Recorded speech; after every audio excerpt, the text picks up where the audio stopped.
তোমার নীতিতে বেঁচে থাকে এদিকে সম্ভব নয় মা। পায়ে ধরে কাঁদলে কেউ তোমাকে দয়া করবে না। একটা চড় মারলে 10টা দিয়ে দাও, মুটি কামড়ে কৈফিয়ত চাও, শয়তানের বুকের রক্ত কণ্ঠস ভরে পান করে খিদের জ্বালা মেটাও। বলে বলে কৌশলে আমাদের যে বাঁচতে হবে মা। সাধুতা সদ্য কবিতার যুগ এটা নয় মা, এটা হচ্ছে ছলনা প্রবঞ্চনার যুগ।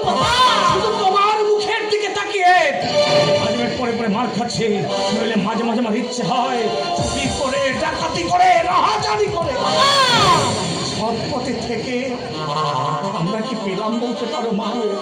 শুধু লাঞ্ছনা, গঞ্জনা, অবজ্ঞা, অবহেলা, অপমান।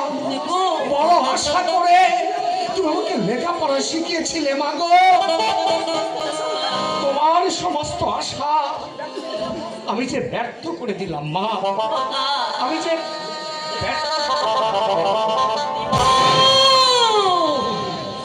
শেষ সম্বল ছিল থানা কাসার থালা, আজ বিক্রি করে দিতে হবে। পেটের সন্তান বিক্রি করে দিলাম, থালার মায়া করে কি হবে? যতই তুমি দুঃখ দাও ঠাকুর, সর্বং সাহা ধরিত্রী মতো নীরবে সহ্য করে যাব। আমি দেখতে চাই এই দুঃখের শেষ কোথায়, এই দুঃখের শেষ কোথায়।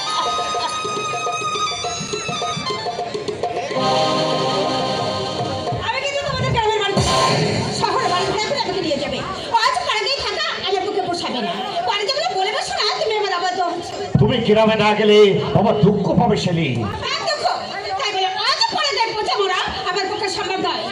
পল্লী গ্রামকে তুমি ঘৃণা করছো শেলি, অথচ তোমারই জন্ম কিন্তু পল্লী গ্রামে শেলি। কেন তোমরা পল্লী গ্রামের প্রশংসায় পঞ্চমুখ হয়ে ওঠো?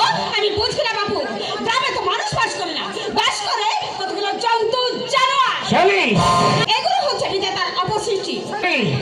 হতভাগের না আছে শিক্ষা, না আছে শালীনতা বোধ। শিয়াল কুকুরের মতো এক গাদা বাচ্চার জন্ম দেয়। অর্থলঙ্গায় বাচ্চাগুলোকে দেখলে এবার গাটা কেমন ঘিনঘিন করে। মাটির হাড়কে রান্না করে, কয়লায় নেই মাঠের ঘাস করে জ্বালানি করে। আজ যাদেরকে তুমি ঘৃণা করছো সেই সাদা একত্রিত অসভ্য মানুষগুলো কিন্তু গড়ে চলেছে মানব সভ্যতার পথ প্রদীপ। ওরা যদি শহরের মায় এই শহরের দিকে ছুটে আসতো, তাহলে আমাদের মতো ভদ্রলোকদের নাকে উপোস করে মারতে হতো। বাজে কথা নয় সেটি, বাজে কথা নয়, এটাই খাঁটি কথা। এই গ্রামে সুদৃঢ় করেছে এই শহরের বুনিয়াদ, ওদের অর্থটাই গড়ে উঠেছে বাংলার স্বচ্ছ ভান্ডার, অথচ ওদের করতে পারছে উপেক্ষা।